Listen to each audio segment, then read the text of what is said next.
Well, welcome to episode 12 of the Matt the Critic Show. It's only taken me 12 episodes, would you believe, but you can now finally see the face behind Matt the Critic, live in Utter Radio Studio. I wanted to do this introduction for you today because I've just done an interview with director Oliver Pearn, whose latest feature debut, On the Line, is now available to rent or purchase on all streaming platforms. Also, it's worth mentioning that hopefully this month, or maybe next, worst case, I'll be interviewing Victoria Lucie, who plays Agnes in the lead role, so that'll be another cracking interview for you all to look forward to. I apologise in advance for today's interview because the studio decided to go Blair Witch Project on me, so midway through the interview, the lights go out in the studio. I didn't want to get up and turn them on though, because Oliver was giving me quite a serious answer and I didn't want to be rude, so without further ado, I hope you all enjoy this interview with Oliver Pearn, and I'll see you on the other side with my full review of On the Line.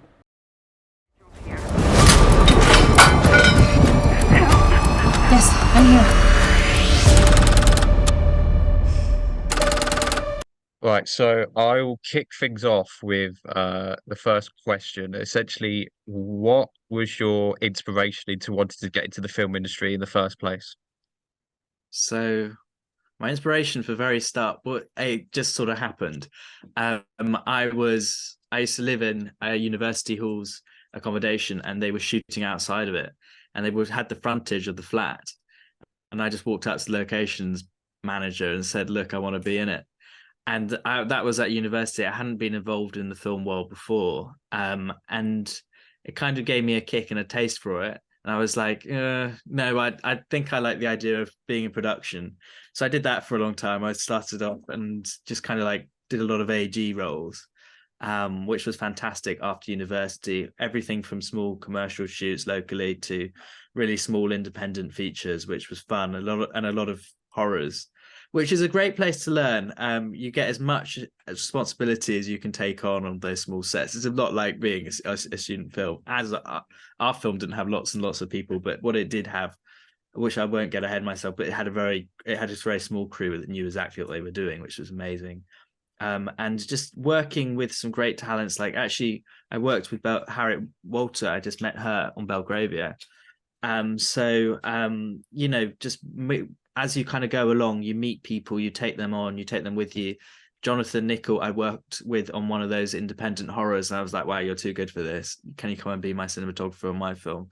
So inspiration has come from other people around me, and along the whole path, I've met them and I've taken on words and wisdom and guidance from them. And yes, absolutely. I think just try and live in the moment, and taking when someone says something good, try and listen to that and try and just implement that a little bit. It's totally true with what you said. When you work in such a smaller group, I think the less crew members there are, I think the more you get to see people really excel in their roles. I think, particularly I found Yeah, during undergraduate for yeah. me, I think there was people who excelled at their job, and I just thought, how are you too good for this? Yeah. I mean, it completely compares to the opposite. I mean, I worked on some of the biggest productions, Master of the Air, Napoleon, Rings of Power. And when you're on that, you've got so many people wearing hats for one job. You go, my God, the wastage on set is incredible. I mean, you really need one person just to put out a light, or put out a candle. I mean, yes. I mean, I think there are actually rules that you have to, but it's just crazy how much people really double up on big features. But when you're on smaller sets, you get to offer creative input no matter where you are, and you kind of you'll be heard, maybe you'll be dismissed, but it's nice to kind of feel like you really are, every person counts, and that production could not happen if one person did not pull their weight. Absolutely, can totally relate there. So, um, talk about your sort of assistant director work on. I was looking at Heart of Hope, POV, and Ghost Host, because obviously you were assistant director on those. What was the key bit of learning you took from those productions you wanted to apply to On the Line? So I don't know if the producer of Heart of Hope's listening. Let's hope not. So we were shooting in too many locations Yeah. across the whole of the Isle of Wight. And we did it, I think it was in 2 weeks, the shoot. And so it was fine. I mean, that's kind of what most indie features are. You're very lucky if you got more than that. And but it was, it was so spread out, and I really just thought, my gosh, I was first ADing this, and I kind of came in and I was like, oh my gosh, what have I taken on? And I thought, you know what, I want to make a film, and I just want it to be as simple as possible. I just want it to kind of run itself. You don't have to worry about crew moves and movement orders and all that kind of jazz. So look, and I just love, I mean, from an inspirational, I mean, that's kind of like my AD coming through and thinking, let's just make this a really easy shoot. But I also just love the kind of intensity that you get from those small productions, all in being in one room. You can't actually get that through any other means for me, and where you really connect with that character on screen. So I think what I try to do is make its limitations its greatest strength. It's a really a good point because, like, I remember when I saw On the Line advertised on the upcoming list, I remember thinking, God, this really reminds me of films like Lock, The Guilty, films that I think are superb, and I definitely think On the Line is in the league with them. So massive props to you for that because it is incredible, genuinely. Yeah, thank you. I mean, It's yeah, it's been a labor of love. And I think that shows, everybody wanted to be in that production, um it shows in the final product. Like, everybody's very passionate about it, and I think it's a film that, will hopefully people will continue to talk about for many years to come, and revisit, hopefully, and maybe rediscover it when something else comes out if we get there.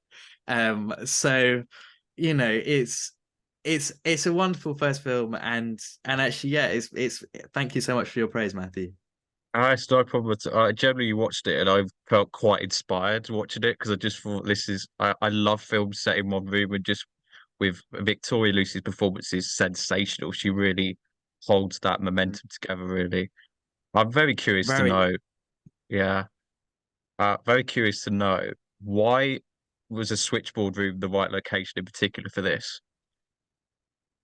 So it all goes back to when I wrote the script. So I wrote it during lockdown, and I was staying with my parents in Worcestershire. Um, and the we shot it actually at Bromsgrove Museum, which is about 20 miles from my parents' house, so it's very local. And they had a few open days during the um COVID lockdown period, because it's an outdoor museum. Anyway, you could go and visit it. So I went and visited it once or twice during the writing process, which massively helps me write the final product, and also visualize it. And in the script, just like when you want to take breaks, you can kind of you can see it. So that was very much through it's in the writing, as well as when you're writing and directing your own piece, you can be a bit more lenient about what you write. You can kind of, when you're writing for someone else to direct, you have to leave it to their mind's eye a little bit more. But I also did enter this into competitions. I think it placed in Austin, and it was well read and received, and I sent it to 3 production companies in America. You didn't know really where it was going to start, and so I did have to write it in a very professional sense. I couldn't just write it as a writer director auteur who's established, but I did have some more flexibility than otherwise. And yeah, it was just that it was local. I think was why I used the museum. I mean, it's and I just love I read history at university, so I think I just love old objects. And it was great working with the switchboard experts at the museum, because you kind of feel like you're preserving history, because this is the last operational working switchboard room in the country, and we actually operated it in the film, which was cool. How easy was that switchboard? Easy to get used to, or was it quite difficult? So I didn't know how to film until about 6 hours into the shoot, because once we'd set it all up, because no one had used it, and so the lights on the switchboard, the incandescent lights, it's a fake frontage on the switchboard, so it's genuine to what it would be, but that's so we could control when the lights came on and off, because otherwise you couldn't have the control of that. So without that, it's really hard to show visually. When the call starts and stops, I mean, just the general mechanics of it. So we didn't know we had the film because it was a lot of work. I was the guy actually turning the lights on and off. I did try and get the gaffer to do it, but the timings worked. It was so important to get the timings right, and when you wanted to leave a beat, so I ended up doing it because it just made more sense. And it was a real experience, that switchboard. It was a lot of fun. I mean, what was quite funny was when we were trying to get the switchboard to work and call in, we actually had to call on a modern mobile phone to get the switchboard exchange to go off. And I mean, the modern technology let us down quite a lot, so we couldn't find the signal so to phone on into the exchange. The actual 1950s or 60s mechanicals worked fine, but modern technology left, we'd just go for another take. Oh, that's amazing. I'm curious, were you always going to have this film be around 74 minutes? Because I think the length is something worth talking about, because I feel like I could watch so many like 2 hour films and they really just drag on beyond belief, where I think this length is perfect. Was it always 74 minutes or was it a longer cut? So time is money, Yeah. and page a minute is money. So you want to, with your first film, I would recommend not dragging on, because ultimately you want to get through it. But from a pacing point of view, the story is propulsive, but I think we mined that premise as far as we could mine it. So we didn't need to unnecessarily hang around anywhere. We're the tension kind of builds very quickly, and it just I think I wanted to keep the momentum going and keep that high pace up. So I felt 74 minutes was about right. You never really know how long the cut's gonna be. I mean, there's cuts that can be there, cuts that can be here. But it just felt right when we did that in the edit. But the way it was shot with long shots, Harry Baker, the editor, did a fantastic job in a couple of moments. But I mean, in a lot of ways, you have a 9 minute dolly push, and what can you do with that? You had to put it there. So it's it was yeah, I felt, and that the way we shot it, those long shots and the kind of propulsive dialogue, the way it quickly moves, it kind of just really sucks you in and absorbs you into that moment. So that's why I kind of wanted to keep it around 74 minutes. It really, did really like the long takes in particular to hone in on Agnes's expressions, because I think Mm. you were stuck on her facial expressions. It was really quite dramatic, to be fair. So full props for that technique, to be fair. Yeah, so yeah, I mean, a lot of it, I spent a year in pre-production with Jonathan Nichol, which is incredible. Just to kind of really iron everything out and talk about everything 3 times. But he loved it as well. So, and and it was great. And he did pre-visualization board, and I did top-down diagrams for everything. I mean, I didn't draw it because it's hard. It doesn't make sense for a scene where she sat down at a desk. You can do kind of rough drawings, but unless it's an action scene, I wouldn't draw. But yeah, it just all came together. Yeah. No, it really did come together really well. I think it was just, I've recommended the film to a lot of people on my course who might not have come across it. So I'm definitely trying to spread Yeah. the word out to people on my course. Cheers. Thank you very much.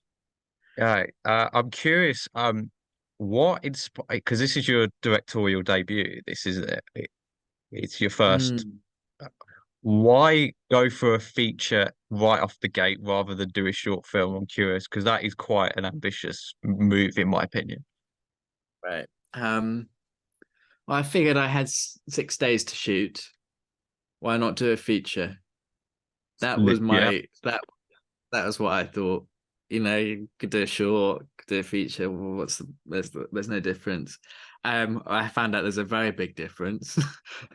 It's not in the shoot, it's in everything else. It doesn't matter if you're marketing a 6-day film or a film that took 3 years and 100 production crew. You still have to try and find the audience, but that's another beast in itself, and it has been an incredible learning experience. I've been around all the film markets. It's opened a lot of doors for me, meeting producers at festivals, at Newport Beach and other places. Not Film Festival in Italy is very good as well. And it was great to meet Sundance programmers and all of that, which I've learned how it all works. And yeah, it's all its beautiful sides and all its ugly sides as well. And and I think I wanted to learn as quickly as possible, and I think a feature for me gave me that opportunity. It had the steepest learning curve, and the idea is, it's a success if I get to make another one. Yeah, have you been in any talks to make another feature film yet, or any ideas? So yeah, I've got people who want to read what I'm writing next. I'm holding off sending it to them, but I will do that in the summer. So yeah, but it's I want to get out of one room. So I've gone big sci-fi, which is fun. But I think for me, yeah, this first film was just to make a mark, get on the road and get started. And yeah, you're right. I mean, shorts have their place. And I would recommend doing them as well. Actually, I wouldn't. If the right short came up with the right backers, BFI, and all of that, also wouldn't. I think I would learn a lot from doing one of those as well. So once I've done a feature, I'm not beyond a short. But I'm definitely looking to do a feature next time. Yeah. Awesome. And talk about, because we're having a chat about the soundtrack, the live recordings with the switchboard route. Talk about those and elaborate on the process, because I think that's ingenious what you described. So I just love the score. It's incredible. Incredible. So what I did was Matthew Collings, the composer, I actually just found him on SoundCloud. And I reached out to him on New Year's Day, I think, and he's like, "Whoa, this is great." No one uses SoundCloud anymore, but I was just trawling over Christmas period, and I found him, and I got him through. I was looking, he'd worked with Ben Bourgeon. I'm hoping I got that right. And he'd worked in Iceland, and I was just really liking Hildur Guðnadóttir's score and Chernobyl and the Joker and all those kind of influences at the time. That kind of naturalistic, but I mean, the thing about Chernobyl was the huge inspiration was all the sounds were recorded at a power plant and interwoven into the score. And I really liked that idea. And I thought, okay, so can we just take all the sounds from the switchboard room and make the room sound like it's alive? And I said to Matthew, it's like, we got so many live recordings of the switchboard room machine, all the kind of electromagnetic pulses, and he reverbed those. He took ultrasonic sounds out of the human range and repitched those, and just wove it into this synthetic sound that doesn't distract, but it really just kind of builds and builds, because I think when there is one location and one person, it really makes you hyper alert to everything else around you. So the score and all of those things are heightened in this film. So it was so crucial to get that right, and we took a lot of time. We went to like a 5.1 sound mixing stage and got that right as well. I think the best parts sound, but I think it's on 5.1 on the stereo. So if you've got a good stereo system, that comes through. And it just, I mean, I'm trying to get Matthew to release the score on its own, because it actually stands out on its own. It's that good. And it's done really well. It's placed in international competitions in the same category as Elvis and big productions, which was a bit surreal as well. but the score's phenomenal, and I just can't believe Matthew Collins, like some of his songs, like In the Undertow, and he doesn't songs, music, whatever you want to call it, tracks. But it's he's and Christian Curtis, the sound designer as well, did a fantastic job, and they worked together as well to kind of bring all the elements out. And because there were like 75 layers of audio at some point, and I was like, what was going on? But yeah, and it comes through. It's a very dynamic sounding audio visual film. So yes, and I just love, you kind of hear the waves in the music, and you kind of hear the environment, and it all comes through.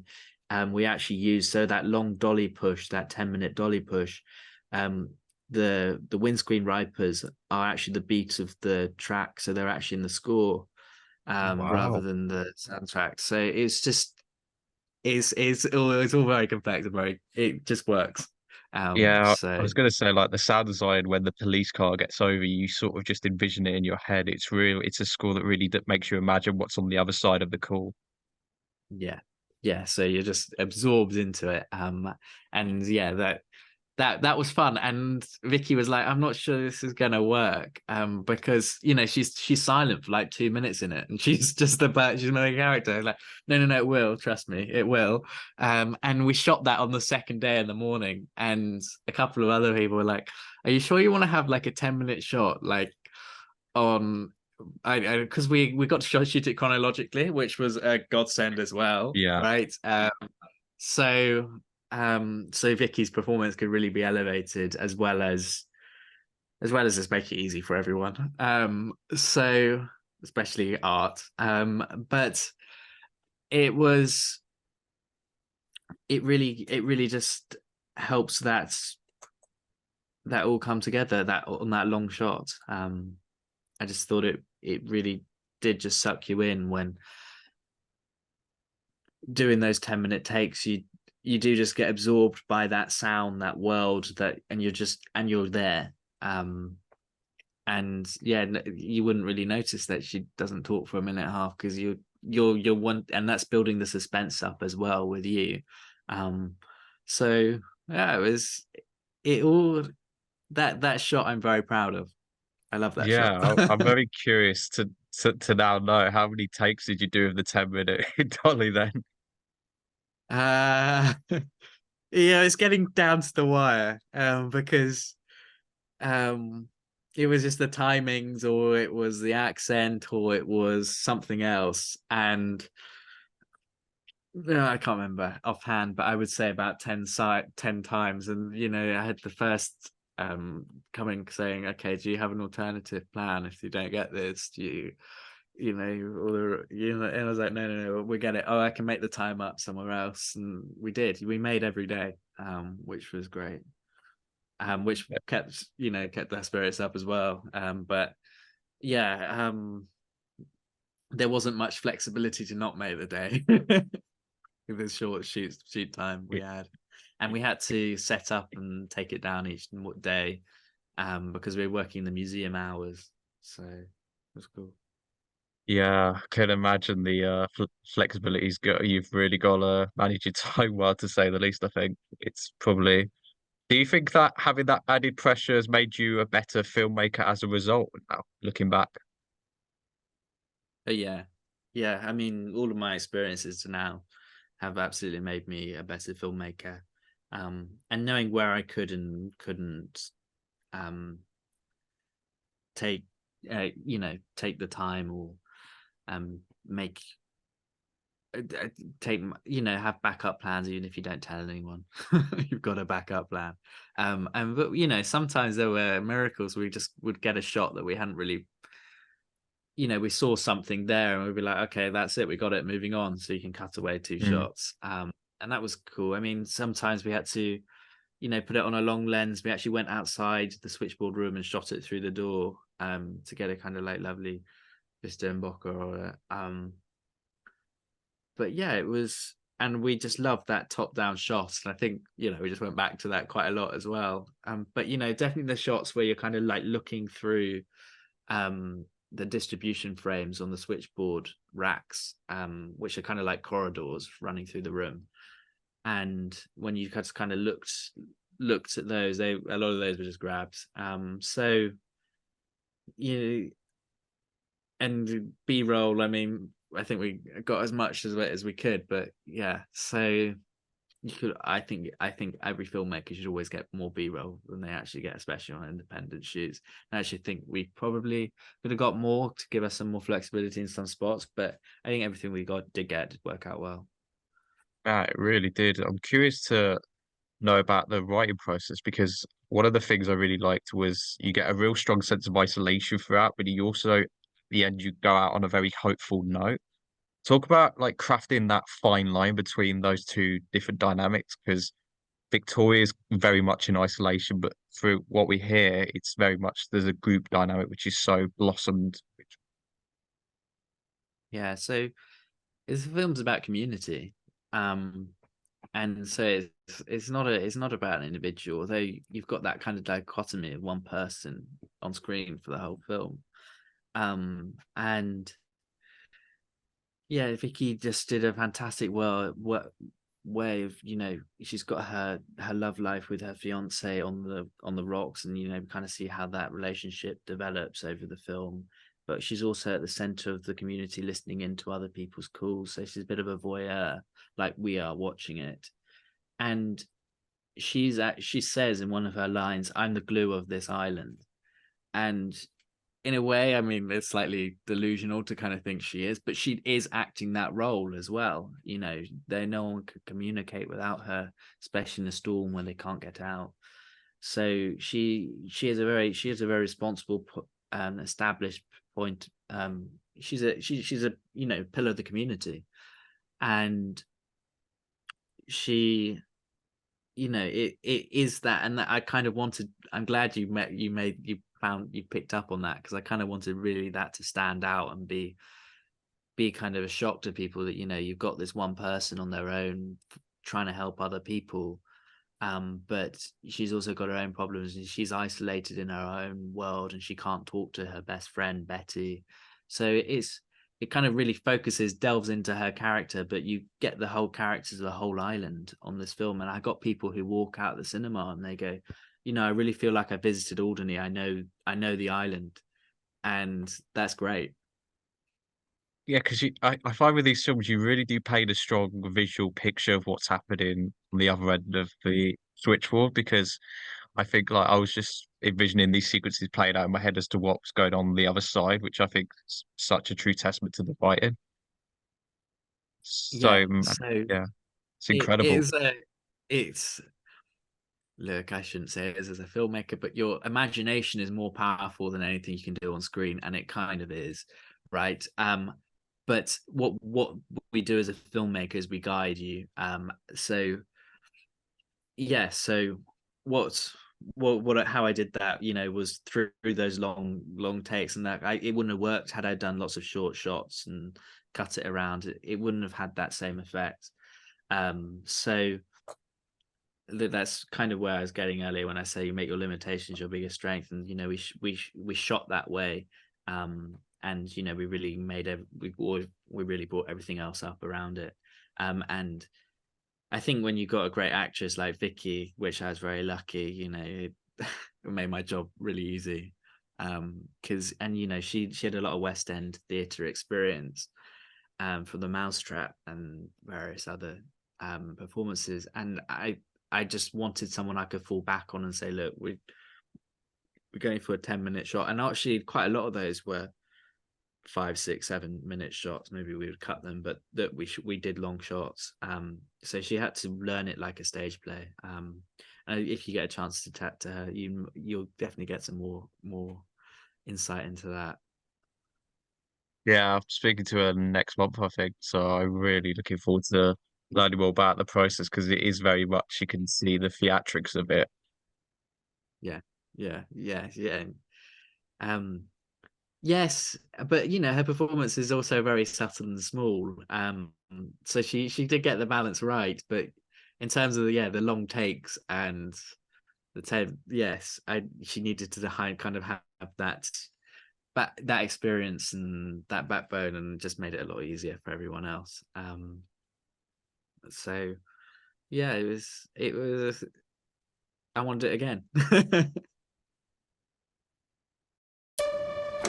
Alderney switchboard. Number, please. Connecting you. Hold the line, please. Number, please. I really need help. It wasn't a prank caller? Perhaps. Number, please. What's going on? What's your name? He's coming back! I'm going to ask you yes or no questions. Is he with you? Are you in danger? Police Department, this is Sergeant Wells speaking. That's what they are. I'm in the best place to track her. No, let the police do their job here. Help. Yes, I'm here.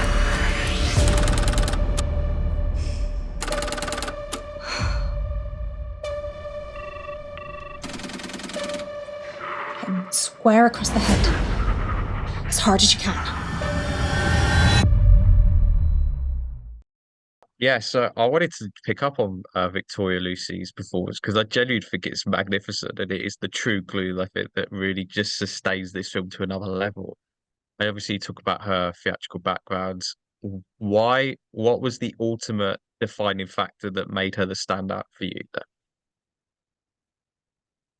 So it w- look, I think it's just the person. I thought, this is somebody I really wanted to work with. And what's great about having, one actress like that on set, it really raises everyone else's level, because they see what she's doing and performing. And the kind of the other actors we had there, we actually had a lot of the actors on set, which was great fun and kind of really added to the atmosphere, and also helps with all the performances and getting them live, which takes the headache of getting it out later, which we had to do for some members because it wasn't possible to get all 24 members of cast actors, voice actors there. But it really did help to raise everyone else's level, having Vicky there and really on form and fire, and people saw that and respected that. And just as a director, having one actress that you really want to work with, it just makes the whole thing a pleasure. It's such a good collaboration. I think you sort of answered my next question when I was going to ask about some of the performances live or some recorded, but yeah, I could gather it's probably a mix of both. But yeah, I think I'll end it on this because I just did a top 10 of 2023 podcast recently. I'm curious to know what was some of your favorite films from last year. Ooh, good question. Um, Killers of the Flower Moon, I think. Mm. Um, also saw some interesting films like on around the festival circuit, which you might not have heard of. Um, Breakwater by Dave Uh, Waterhall was good. no, I haven't heard of that. Very very small film. What else did I see? I really enjoyed. You put me on the spot. Um, So, do you want me to give you? You want to give you some of my picks, just to? yeah, give me a second. Um, Let me check. Yeah, because I had some like I did like a top 10 underrated gems list as well, like of some of the films I saw which were in like cinemas for a week. Okay, which kind of films do you have on there? So I had a British thriller called The Lesson, which with Darren McCormack and Richard E. Grant. Okay, I haven't seen Yeah, that. that was one of my favorite. How to Have Sex was another massive standout. Yeah, I saw that at BAFTA, which was cool. And yeah, they were both there, Mia Mackenzie, and um yeah, and it was good. I mean, I thought they were amazing how they captured the moment, the cinematography. I mean, to be honest with you, what I didn't like about it was it never really seemed to get out of the first act for me because Ah, interesting. it you know that it had that moment where okay, the big thing was I think I'm trying to remember was it um that she hadn't had sex was the big reveal at the end of the first act. But for me, I was just like, oh well, whatever. But I think for a younger audience, that's a big thing. So yeah, and it kind of just was the first and second act were kind of blurred, and I was like, oh, where's it going? But it was good. I thought it was beautifully directed. And I thought her performance, Mia, was brilliant. Um, so yeah, I liked it, but it wouldn't be with my favorites. And just going through them all. Yeah, because I sometimes I have some picks that like a lot of people don't like, but I did. There was one in particular. I don't know if you've seen Foe react with Paul Mescal and Saoirse Ronan. No. Yeah, I'm apparently one of the only people who likes that film. Okay. I didn't. That's not the. When did that come out? I think it was like yeah, it came out last year in cinemas. Yeah, very limited release, but Okay. I mean, yeah, if it's Paul Mascal, people are going to see it. yeah, Um, more people would see it at some point. I think did you see Monster? Monster. Oh, I feel like I'd have to just do a quick Google on that. I think I don't know if I have. I've heard of it. I think. Yeah, Japanese. Past Lives is good. I really like that. Yeah, I do. I really like Past Lives as well. Yeah, I feel a bit bad because I kind of put you on the spot here. I think it's just because I was just really cute. How many do you want me to talk about? Uh, what pick? What would your top three be like from the list? Okay, Past Lives are definitely on there. Um, what do you think of Saltburn? It's really divided. I, Yeah, a few people at uni have asked me this question. I did not like it as much as other people. I got to be honest. I liked it, but I also can understand why you don't like it. Yeah, Um, so yeah, some and people have said, you just kind of treat it as like a fun fantasy. It's great fun, but if you see it mm, as like it's awful, and it mm, doesn't deliver for me. Um, mm, I will just say it because it's on the top of my head. yeah, Um, it's a divisive one. That I don't think any film has divided people as much as that from last year. yeah, I just say past life, Saltburn, and maybe I'm trying to find one specific one from Newport Beach, which I love, which I know you wouldn't have heard of, and I don't even know if they've got release distribution for it yet. Mm, Um, I could just say a bigger one though. yeah, it's always a pain with seeing something at the festival and wait for it to come out. Yeah. I saw one of our strangers last year, and it was just trying to hold on to that feeling good when I saw it. It's probably my favorite film of this year so far. What was it? Yeah, I What was saw it it called? last year. All of Our Strangers with Andrew Scott and Paul Mescal. Yeah. So yeah, our film played with against that at St. Louis, which was cool. Just to be in the Oh, same yeah, category. same ballpark. Yeah, I was like, yeah, and the same with holdovers at Newport Beach. You're like, wow, these are big films that you're just competing against. What? Actually, I've got my third one. go for it. Just remember the name. Hmm. Jared Harris. What's this film? What's the film? I'm just looking at his IMDb. Um, Brave the Dark.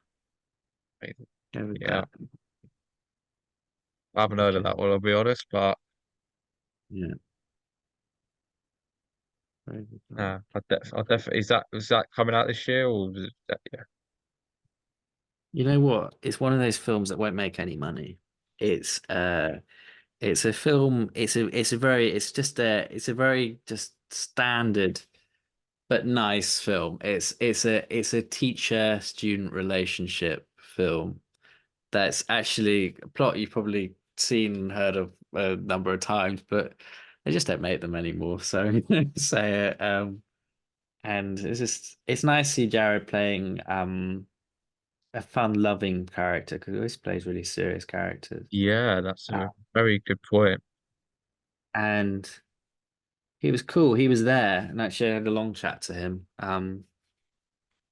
And yeah, just nice guy. Maybe getting to work in a film with him would be all right. So I've got Mm. my films. I'm gonna say Divisive Saltburn, Past Lives, and then Brave the Dark as the outside indie. That's quite a cracking list, to be fair. Yeah, brave. I like having the indie picks in particular, the ones that people haven't heard of. I think it's always good to shed light on those. And I haven't heard of Brave the Dark, and now I will add it to my watch list. Awesome, awesome. Awesome. Thank you, Oh, Matthew. Do oh, thank you you for want me to this. say? The chat's been really, I think, very insightful, and I think so when this gets released, I think a lot of people now are probably going to go watch the film on the back of this.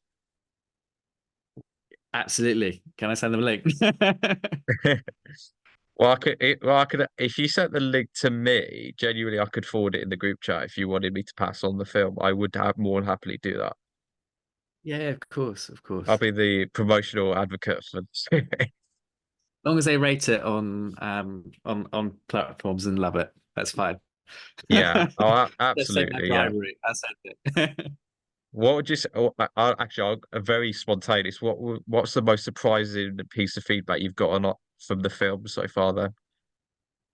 I really love it when people come in and say I used to work on a switchboard machine operator, and they say, yeah, you got it pretty right. And that's just really nice. And you know, when people really genuinely connect with a film and say it took me back to this time, and I remember listening in on people's calls, and you're like, oh my gosh, this actually did work, did happen, and yeah, it's cool. So I think that's the kind of most like heartwarming feedback I've heard. Um, but yeah, I mean, sometimes some film critics in America specifically can be very enthusiastic, and I always really enjoy reading those reviews. Yeah, it's very true. I think on YouTube as well, there's some who are particular. They've got that Yeah, enthusiasm and thirst, which is always infectious, I think. it is. It is. You just go, wow, that the film has that effect. So that's always really nice too. It's always what you want. Well, thank you very much indeed for this, mate. It's been an absolute pleasure. Yeah, no, absolutely. Thank you, Matthew. Yeah, and hopefully catch up with you soon if you're down south. Yeah, I'd love to stay in touch and send you some of like the stuff I'm working on at Salford, if that's all right with you, mate. All right, take care. Have a nice evening. All the best, mate. Have a good one. Bye bye.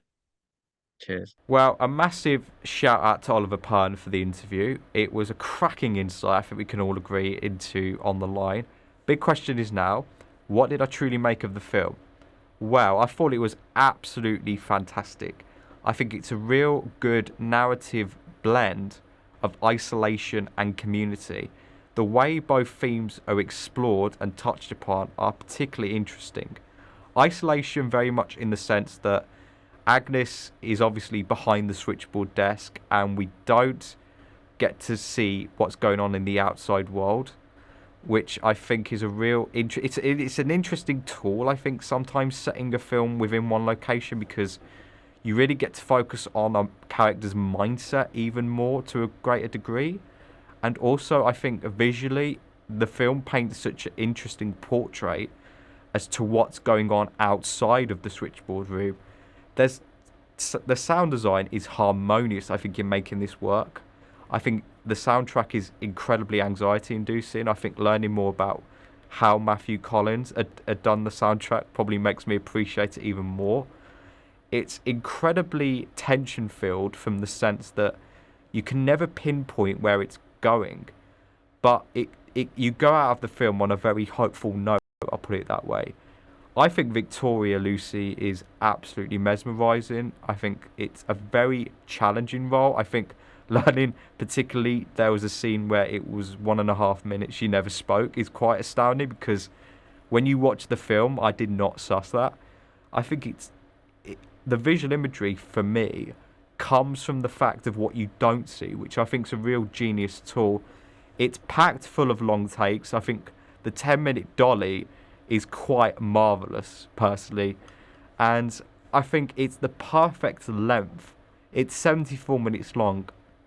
We live in an era where people complain about how long a film is. You know, like Martin Scorsese's Killers of the Flower Moon, I have gone on record several times by saying it's 3.5 hours of just a lot of stuff. But to me, 74 minutes is the perfect length for this. It moves at such a pace. You're into the drama within about 5 minutes, I'd say. And it's really much a story about how someone's voice on the other end of the line can be reassuring in circumstances that are so dramatic. I won't spoil exactly what the drama of the is, but to put it concisely, Victoria Lucie plays Agnes, who is a switchboard operator operating in Alderney in 1964, and essentially she hears a phone call that is the scene of ever-expanding drama that plays throughout the film. Won't go into any more details than that, other than the fact that it's an incredibly made film. I'm so excited to see what Oliver Pearn does next outside of one contained location. This is a film that very much holds its own against, you know, what you might consider heavyweights, just because of star power, like Locke, for example, with Tom Hardy, or The Guilty with Jake Gyllenhaal. I think On the Line really does earn its place among those heavyweights, and I would give the film a strong 9 out of 10. I've been thinking about it a lot since seeing it, purely because from a filmmaking standpoint, I can admire so much about it as well.